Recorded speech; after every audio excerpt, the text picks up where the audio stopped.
अस्सलाम वालेकुम नाज़रीन, आप देख रहे हैं अनोखा अंदाज में आपका हूँ जमाल सिद्दीकी। उम्मीद करता हूँ आप खुश खुर्रम होंगे। नाज़रीन इकराम, कप्तान का आखिरी खिलाड़ी जो कि हुकूमत का हिस्सा है या कह लें कि इस वक्त के इक़्तिदार के ऊपर उसका सबसे बड़ा रुतबा है, वो भी छोड़ने को तैयार हो चुका है। नाज़रीन इकराम, अब हुकूमत में किसी भी तौर पर जो है पीटीआई की शमूलियत नहीं है। पीटीआई के तमाम अरकान अब जो है वो अलग हो चुके हैं और उन रहनुमाओं का पार्टी से इस्तीफ़ा देना या अलग हो जाना या कुर्सियां छोड़ देना ताज्जुब की बात बन गई है कि जिनके बारे में ये सोचा भी नहीं जा सकता था कि वो जो है वो तहरीक इंसाफ और इमरान खान को छोड़ देंगे। मगर आखिर इसकी क्या वजूहात थी, क्या मामला थे? वज़ीर आज़म पाकिस्तान जनाब शहबाज शरीफ ने भी बड़े आड़े हाथों लिया है कि जो शरपसंदी पर उकसाने वाले थे 9 मई को, उनको भी आड़े हाथों लिया जाएगा। मामला इस वक्त शदीद गर्म हो चुका है। मरियम नवाज साहिबा का भी जो है बयान सामने आ गया है कि जो इस वक्त न्याजी साहब हैं, उनकी अपनी पार्टी के रहनुमा उनका साथ देने को तैयार नहीं हैं। अब क्या करेंगे? इमरान खान ने भी एक खिताब किया, उसमें उन्होंने कहा कि अगर मुझे माइनस किया जाके कर कर जो है मुल्क अच्छा हो सकता है तो इसको ज़रूर करें। मैं एक कमेटी बना देता हूँ मुज़ाकरात के लिए तैयार हूँ, मगर आप इस तरीके का रवैया रख रहे हैं जिससे मुझे सख्त नाउमीदी हुई है और मैं तैयार बैठा हूँ कि आप मुझे कभी भी आएँ और गिरफ़्तार कर लें। नाज़रीन इकराम, इस तरीके का लहजा लबो लहजा आज से पहले कप्तान का हमने कभी नहीं देखा था। आज ही के दिन में फवाद चौधरी, जो कि कहा जाता था कि वो पीटीआई की बैकबोन में शुमार होते हैं, असद उमर, जो कि कहा जाता था कि उन्होंने अपनी नौकरी सिर्फ पीटीआई की वजह से छोड़ी। 60 लाख रुपए माहाना कमाने वाले असद उमर उस वक्त पीटीआई को उन्होंने ज्वाइन किया जब पीटीआई उरूज पे पहुंचने के लिए बस तैयार थी। फेम टू राइस के ऊपर जाने को, राइस टू फेम के ऊपर बेसिकली जाने को तैयार बैठी थी। और असद उमर ने ज्वाइन करने के बाद कॉर्पोरेट सेक्टर को जो है इमरान खान की तरफ मुतवज्जा किया। इमरान खान की दौरे इक़्तिदार में असद उमर को वज़ारत ख़जाना का मनसब दिया गया, मगर कुछ वजूहात की बिना पे उनको हटा दिया गया। आज वही लोग जो हैं वो असद उमर के उस पूरे खेल को या पूरी स्ट्रेटजीज़ को सही मानते हैं कि अगर उस वक्त असद उमर की बातों को माना जाता तो शायद आज पाकिस्तान का वो हाल ना होता। मगर पिछले 1 साल में जब से पीडीएम ने हुकूमत संभाली है, वो देखें कि मईशत का भट्टा कहाँ गया है। वज़ीर आज़म जनाब शहबाज शरीफ ने 9 मई के साने में मुलव्विस अरकान कारकुनान के हवाले से बातचीत तो की है, इसमें सिपह सलार वक्त ने भी बाकायदा तौर पर इसके बारे में इज़हार किया, मगर अब तफसीलात कुछ और आ रही हैं। तफसीलात में जाने से पहले आपसे इल्तमास करेंगे कि अगर आपने चैनल को लाइक एंड सब्सक्राइब नहीं किया तो उसे लाइक एंड सब्सक्राइब करें ताकि आने वाली तमाम वीडियोस की नोटिफिकेशंस मिलें। नाज़रीन करम, वीडियो को आखिर तक देखिएगा। तमाम मुसद्दिका इतलात पर मबनी ये ख़बरें हैं जो आपके साथ शेयर करेंगे, जिसमें तमाम चीज़ों को फैक्टफुली बताएंगे। एक तरफ इस वक्त सदर पाकिस्तान जनाब आरिफ अलवी साहब का जो है वो ज़राए ये कहते नज़र आ रहे हैं कि वो इस्तीफ़ा देकर पीटीआई से भी रास्ता मुनक़ता कर देंगे और फिर नई पार्टी या फिर अपने डेंटल क्लिनिक तक मुख्तस हो जाएंगे। ये बात अब तक सामने आ रही है। पीटीआई का ये रुकन अब तक हुकूमत के आला मनसब पे बैठा है, क्योंकि सदर पाकिस्तान से बड़ा कोई मनसब नहीं है। सदर पाकिस्तान की सीट के ऊपर जनाब आरिफ अलवी साहब बैठे हैं और अब से कुछ देर बाद शायद इस बात का इजहार किया जा रहा है कि वो भी मनसब से इस्तीफ़ा दे दें। तो फिर उसके बाद फिर सेनेटर्स ही रह जाएंगे, जिसमें जो सेनेटर्स इस वक्त पीटीआई के हैं वो गायब हैं।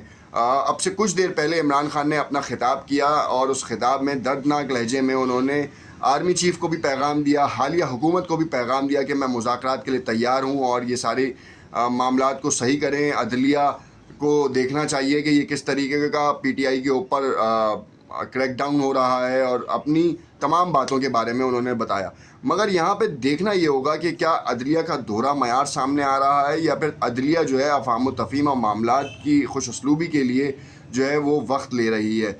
ये सवाल आवाम की तरफ से आ रहा है, सोशल मीडिया की जानिब से आ रहा है, क्योंकि इस वक्त आवाम जो है वो चाहती है कि पाकिस्तान में जो है ना मुस्तकबिल जो है सिक्योर हो, क्योंकि 9 लाख अफराद जो है पाकिस्तान से जा चुके हैं पिछले 1 साल के अरसे में। और ये 1 साल के अरसे में जो 9 लाख अफराद मुल्क छोड़ के गए हैं वो प्रोफेशनल्स हैं। तो यानी कि बहुत बड़ा बैकलैश आने वाला है, ख़ास तौर पे प्रोफेशनल्स को लेके। मगर यहाँ पर एक चीज़ समझनी चाहिए कि इस वक्त असद उमर ने जो पॉइंट्स उठाए हैं वो भी बड़े ख़तरनाक हैं, क्योंकि असद उमर ने बुनियादी रुकनियत से तो इस्तीफ़ा दिया है मगर पार्टी नहीं छोड़ी है। जनरल सेक्रेटरी के ओहदे से तो वो हटे हैं। और फवाद चौधरी ने सिर्फ ट्वीट किया है और उसके हवाले से जो है कोई अब तक बाज़गश सामने नहीं आई।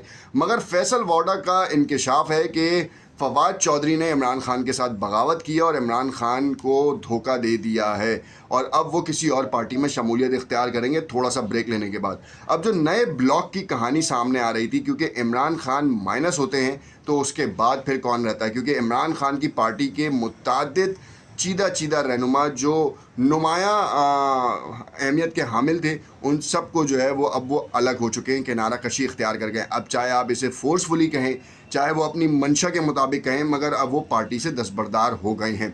असद उमर भी जो है जनरल सेक्रेटरी की पोस्ट से हट चुके हैं, मगर असद उमर ने अपने कारकुनान के बारे में ये कहा, ये वाहिद असद उमर थे जिन्होंने कहा कि आप जो हैं वो जो बेगुनाह कारकुनान है उनकी रिहाई सबसे पहले करें, क्योंकि वो बहुत ज़रूरी है।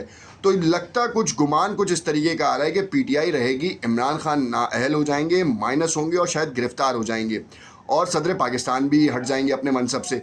फिर उसके बाद शायद शाह महमूद कुरैशी के बजाय असद उमर जो है वो इक़्तिदार की कुर्सी पर बैठने के लिए वो राज़ी हैं, मतलब रेडी हैं, और उनको बिठाया जाएगा, क्योंकि वो टेक्नोक्रेट के हवाले से बड़े मशहूर है, ब्यूरोक्रेटिक माइंडसेट है उनका। बाकायदा ताल्लुक़ जो है पिछले 3 अदवार से जो है वो फ़ौज से रहा है। उनके वालिद बिलग्रामी जनरल उमर और उसके बाद उनके भतीजे और भाई, ये सारे जो हैं वो फ़ौज से मुंसलिक रहे हैं। मगर इस वक्त जो है असद उमर एक काबिल और एक पढ़े लिखे आदमी हैं, मतलब वो चीज़ों को समझते हैं, सही डायरेक्शंस में लेके जाते हैं। और आज भी उन्होंने जितना सेंसिबल गेम किया है, मतलब जो काम किया है, जो खेला है, क्योंकि जो सहाफ़ी हज़रात उनसे सवाल करते हैं ना, तो वो सवालों में ना बड़े अजीब से जवाबात की तलाश में रहते हैं कि कहीं फ़ौज ने आपको प्रेशर तो नहीं किया, कहीं ये तो नहीं किया। वो फ़ौज को बदनाम करने से बचाने के लिए कि भाई ये फ़ौज का काम नहीं है, मेरा ज़मीर की आवाज़ थी और ज़मीर की आवाज़ के ऊपर ये असद उमर की तकरीर से जो है ना ये नुमाया नज़र आता है। अब देखना ये है कि जो नया पॉट आ रहा है क्या वाकई, क्योंकि अब तक ये गुमान ज़ाहिर किया जा रहा था कि बैकडोर चैनल से इमरान खान की ही इजाज़त से जो है वो नया ब्लॉक तश्कील दिया जाएगा। उस तश्कील देने में फ़याज़ुल हसन चौहान भी सरे फहरिस्त थे और उन्होंने खैर अपने खदशात का इज़हार किया, मगर जब उन्होंने ये बात की वो बड़ा अचंभे की बात थी कि असद उमर को भी हम उनसे मुज़ाकरात करूँगा या उनसे बातचीत करूँगा 6-7 दिन बाद।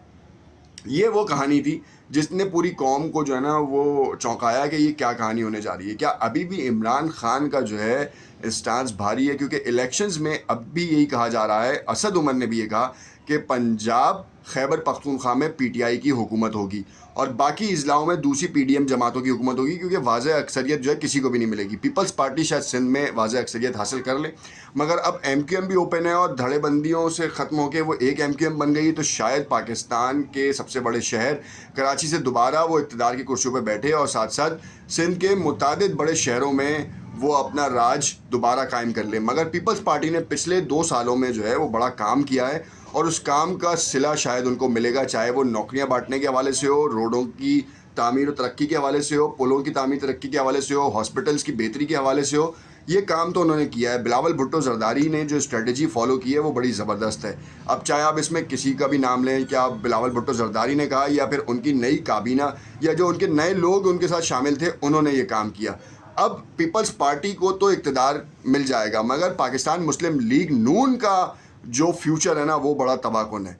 वो अब तक जो है ना अब हम समझ में नहीं आ रहा। मरियम नवाज़ गाए बगाए बड़े बयानात दे रही हैं, मगर उनकी अपने इंटरनल फड्डे जो हैं वो इस बात की गमाजी कर रहे हैं कि रिफ्ट जो है ना वो ड्रिफ्ट में ना बदल जाए। देखते रहिएगा नोक अंदाज, कमेंट अपनी राय से ज़रूर आगा कीजिएगा। जिस टाइम के ऊपर इस वक्त मुस्लिम लीग नून के अंदर की आवाज़ें जैसे आती जा रही हैं आपको बताऊंगा, और मैं ये भी बताऊंगा आपको नेक्स्ट वीडियो में कि पाकिस्तान की बेहतरी में, मईशत की बेहतरी में जो रूस से पहला कार्गो शिप आ रहा है उसका बेनिफिट क्या होगा। 1 लाख बैरल तेल रूस से लिया जाएगा और एक बैरल में 33 लीटर तकरीबन फ्यूल होता है, पेट्रोल होता है। तो अब उसके ऊपर जो 10 रुपये कम किए हैं, जो बजट आएगा तो उसमें कितने पैसे कम किए जाएंगे और पाकिस्तान किस बेहतरी की जानिब जा सकता है। देखते रहिएगा नोक अंदाज। शुक्रिया।